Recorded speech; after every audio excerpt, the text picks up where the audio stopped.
Gentleman, may I have your attention please. मौसम की गड़बड़ी की वजह से किसी भी सुरक्षा मानक से कांटेक्ट नहीं हो पा रहा, इसीलिए हमारी फ्लाइट जूनागढ़ गांव में लैंड करने वाली है। कृपया अपनी सीट की पेटी अच्छे से बांध लें। चिंता की कोई बात नहीं है, आज शाम को ही हमारी फ्लाइट टेक ऑफ करने के लिए बिल्कुल तैयार हो जाएगी और असुविधा के लिए खेद है।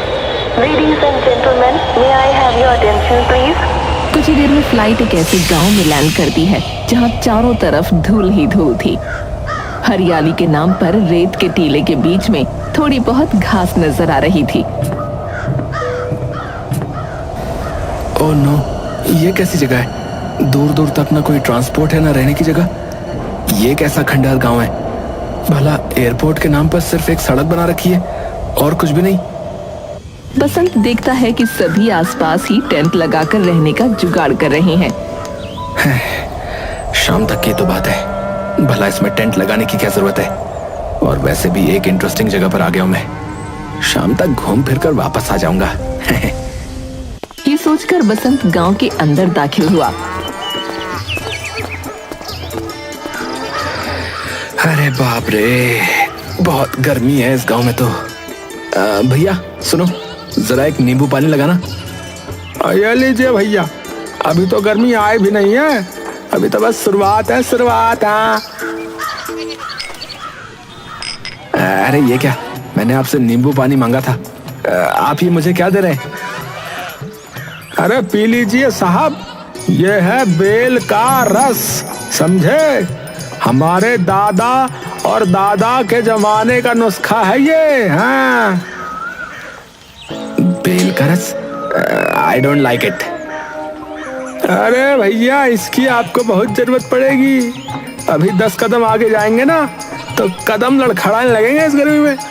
पूरे गांव वाले यही रस पीते हैं, वो भी मेरे ही ठेले से। हाँ, पेट को भी ठंडा रखता है और ताकत भी बनाए रखता है ये, समझे? पी लीजिए। बसंत दुकान वाले के कहने पर नाक बंद करके वो जूस पी लेता है।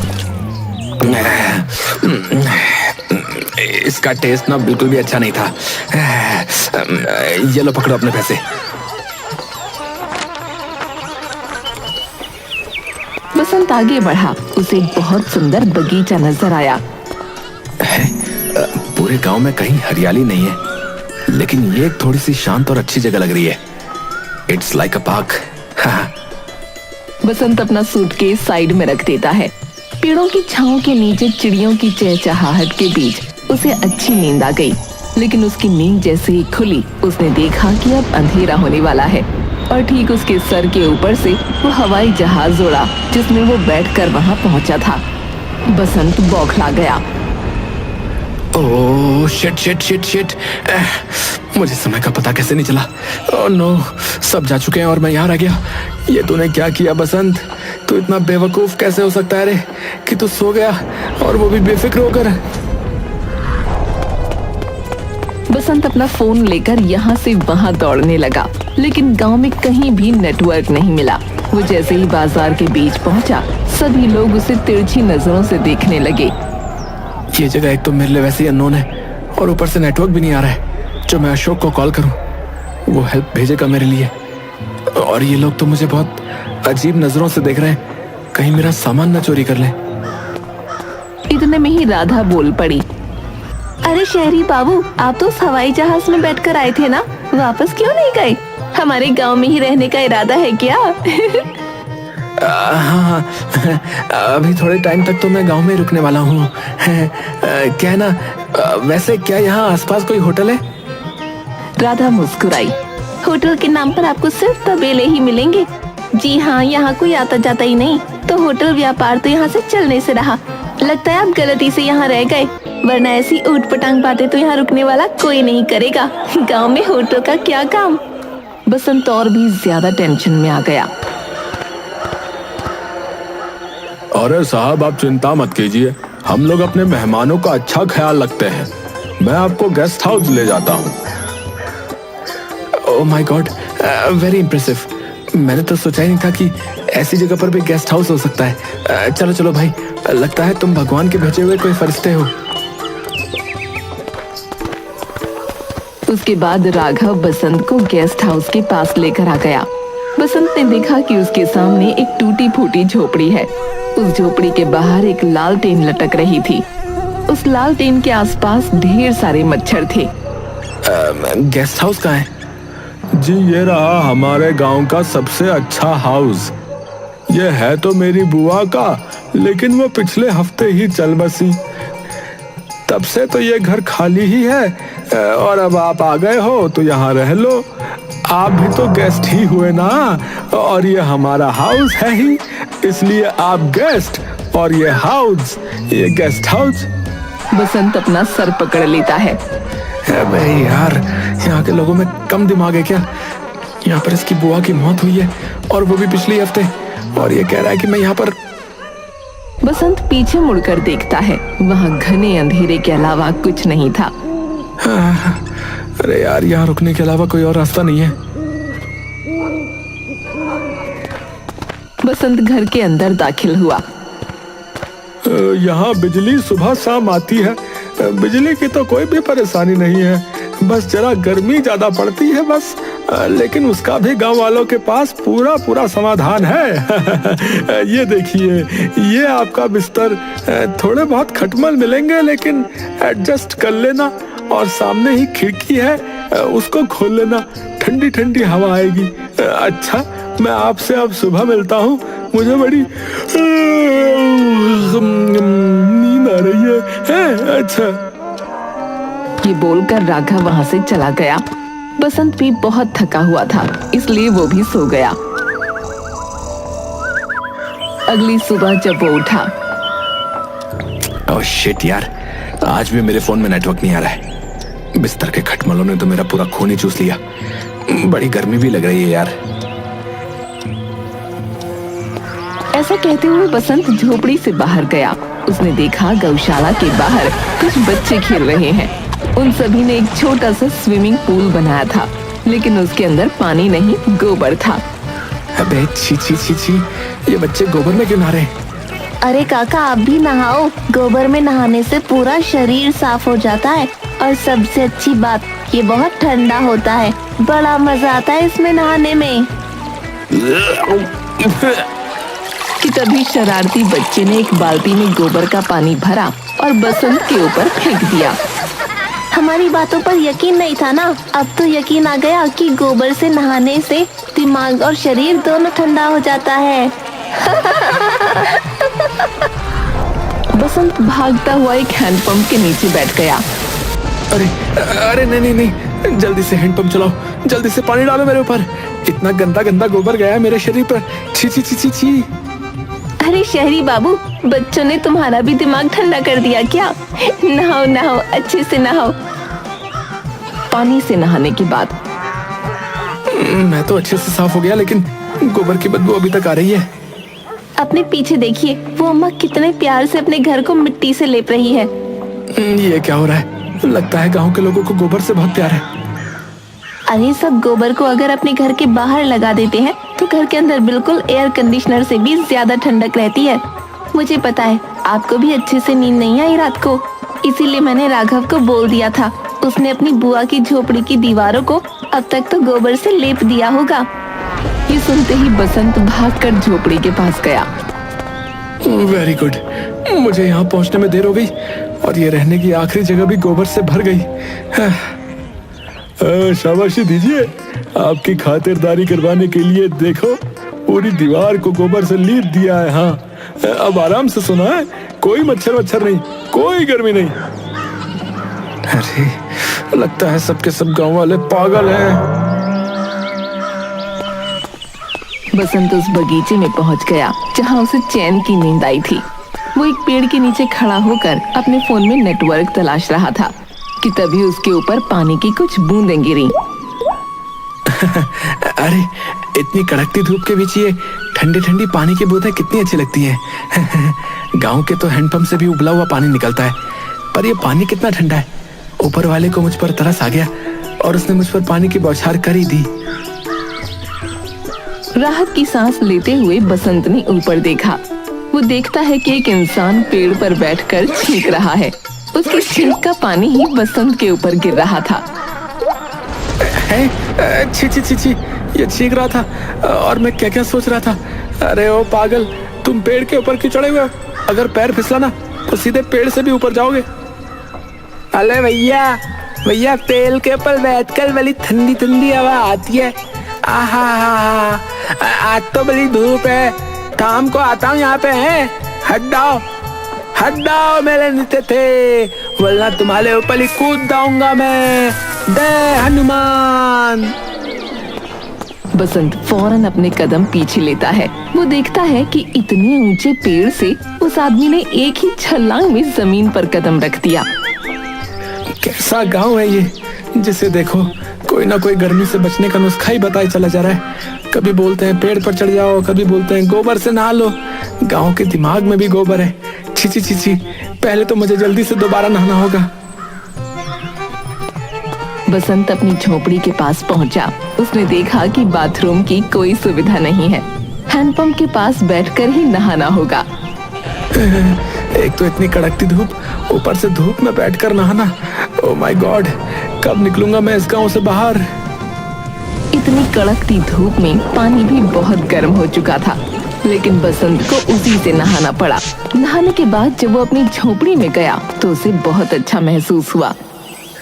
लगता है राघव झूठ नहीं कह रहा था। इस गोबर वाले घर के अंदर तो सच में बहुत ठंडक है। एक्चुअली यहाँ की हवा भी अब साफ लग रही है और गोबर की तो बदबू भी नहीं रही। इम्प्रेसिव।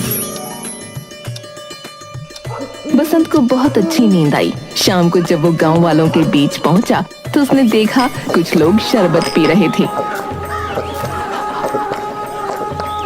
अरे ये तो वही शहरी बाबू है। अरे यहाँ आओ शहरी बाबू, ये लो शरबत पियो। नो थैंक्स, मुझे नहीं चाहिए।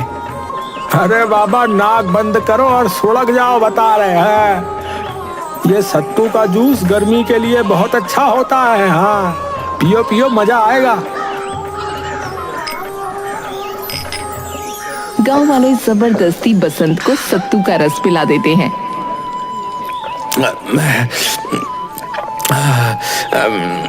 एक्चुअली इतना भी बुरा नहीं है। इसमें नींबू का जो टेस्ट है ना, वो बहुत ही टेस्टी है। एक अच्छा फ्लेवर आ रहा है। प्याज और मिर्च को बारीक बारीक काटा गया है। हाँ, बहुत अच्छा, बहुत अच्छा। अरे यहाँ पर ऐसे ही शाम को सत्तू का रस पिया जाता है और दोपहर में भी। गर्मी में बड़ा काम आता है भैया। पेट और दिमाग दोनों ठंडा रहता है और साफ भी। हाँ, प्रोटीन भी मिलता है सो अलग। काका, यहाँ पर अगली फ्लाइट कब आने वाली है? कुछ आइडिया है आपको क्या? फ्लाइट? अरे पूरे 30 साल बाद तो एक विमान उतरा था जो कुछ ही घंटों बाद निकल गया, लेकिन एलियन की तरह आपको यहाँ छोड़ गया। अब अगला विमान कब आएगा वो तो भगवान जाने। क्या यहाँ पर टेलीफोन मिलेगा? टेलीफोन? हाँ हाँ बेटा, वो तो मिलेगा। बाकी फोन में नेटवर्क आते नहीं। बाकी हाँ, चंचल पनवाड़ी की जो दुकान है वहाँ चले जाओ। बसंत चंचल पनवाड़ी के पास पहुंचा और उसने अपने फोन से नंबर निकालकर अपने दोस्त को टेलीफोन किया। अरे तू कहाँ रह गया था भाई? तेरी फ्लाइट तो 3 दिन पहले ही यहाँ पर पहुंच गई है, लेकिन तू कहाँ रह गया? ना कोई फोन, ना कोई पता, ना कोई मैसेज। अरे यार, सच में तुझे मिलकर ही बताऊंगा। अभी बस तू इस गांव में आजा। अरे भाई, ये जो जूनागढ़ गांव है ना यहाँ पर नेटवर्क है ना ही कुछ और। मैं यहाँ पर फंस गया हूँ यार। भाई मुझे ले चल यहाँ से, वरना मैं पागल हो जाऊंगा, बता रहा हूँ। 2 दिन और रुका तो गांव वाले गर्मी से बचने के नुस्खे बता बता कर ना मेरा दिमाग खाली कर देंगे यार। इतने में ही फोन कट गया। हेलो हेलो, अबे अबे अबे यार, फोन क्यों कट गया यार? भैया बस आपका समय यहीं तक था भैया, बिजली जा चुकी है, ठीक है? अरे लेकिन राघव ने कहा था कि सुबह शाम बिजली आती है। मेरी उस झोपड़पट्टी में तो बिजली का कुछ है ही नहीं जो मुझे पता चले, लेकिन गांव में तो सुबह शाम आती है ना। बिल्कुल सही कहा, सुबह शाम ही आती है। आपको सुनने में गलती हुई है। उसने सुबह शाम ही कहा, लेकिन आपने सुबह से शाम सुना।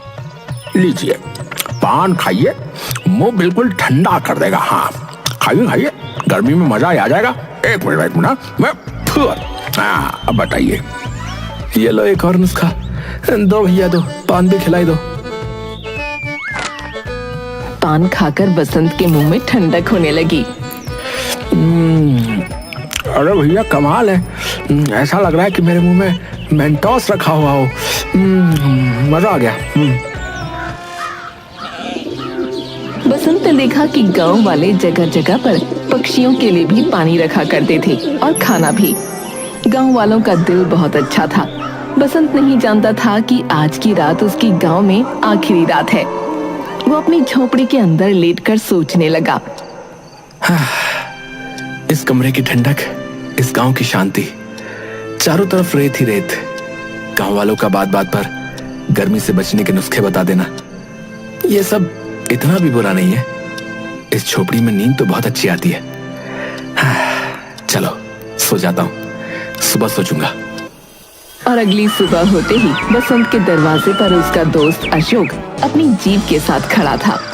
अरे क्या बात है अशोक मेरे दोस्त, तू तो बिल्कुल टाइम पर आ गया यार। तुझे मेरा पता किसने बताया यार? अरे बिल्कुल भी मुश्किल नहीं था मेरे भाई शहरी बाबू। अच्छा अब जल्दी चलो, वरना रात हो जाएगी तो रास्ता भटक जाएंगे, बता रहा हूँ। बसंत फौरन अपना सामान उठाकर जीप में बैठ गया।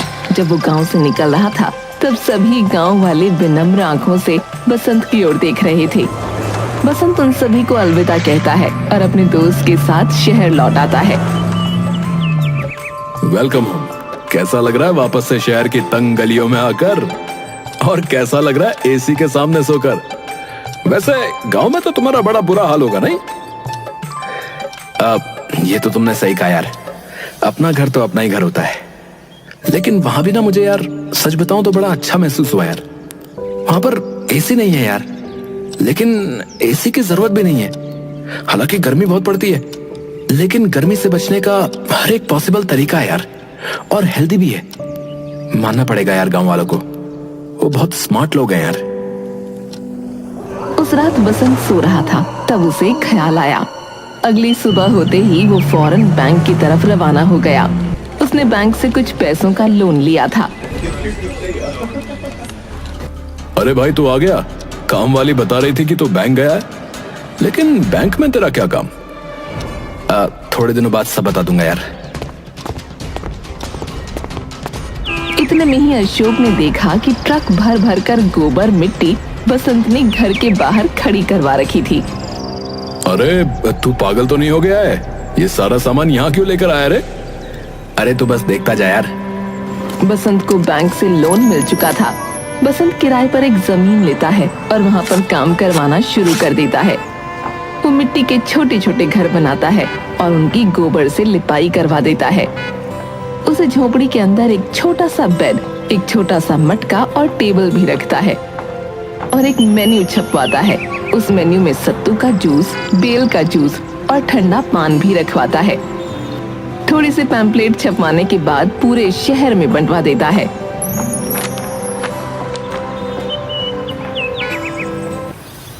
अबे यार लगता है भाई तू पागल हो गया है। आजकल 5 स्टार के जमाने में तेरे इस विलेज होटल में कौन आना चाहेगा रे? मिट्टी के घर में कौन रहना पसंद करेगा यार? और ये मेन्यू में क्या है?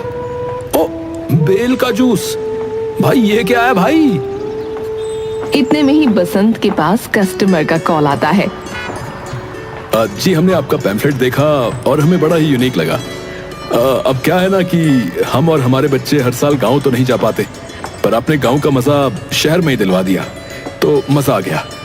जल्दी से बता दीजिए कि आपके प्राइसेस क्या हैं? और ऐसे ही एक एक करके कस्टमर्स की लाइन लग गई। कुछ समय पहले तो कह रहा था भाई कि मैंने ठीक नहीं किया। अरे मान गए गुरु, मजा आ गया यार। बहुत अच्छा बिजनेस सेटअप तैयार कर दिया यार तुमने तो। इतना अच्छा आइडिया आया कहां से? ये सब जूनागढ़ गांव वालों की वजह से है यार। तुम देखना, उस घर में जो भी गेस्ट आएंगे ना, खुशी से पागल हो जाएंगे। गर्मी का ऐसा इंतजाम कर रखा है कि वो भूल जाएंगे कि मार्च है या दिसंबर। गांव वालों की बदौलत बसंत को एक बहुत अच्छा बिजनेस आइडिया मिल चुका था और भगवान की दुआ से उसका बिजनेस धीरे धीरे अच्छा हो रहा था। कुछ ही समय बाद बसंत ने बैंक से लिया हुआ लोन भी चुका दिया और इस बिजनेस को खूब आगे बढ़ाया। लोगों को गर्मी से बचने के लिए नुस्खे बहुत रास आ रहे थे।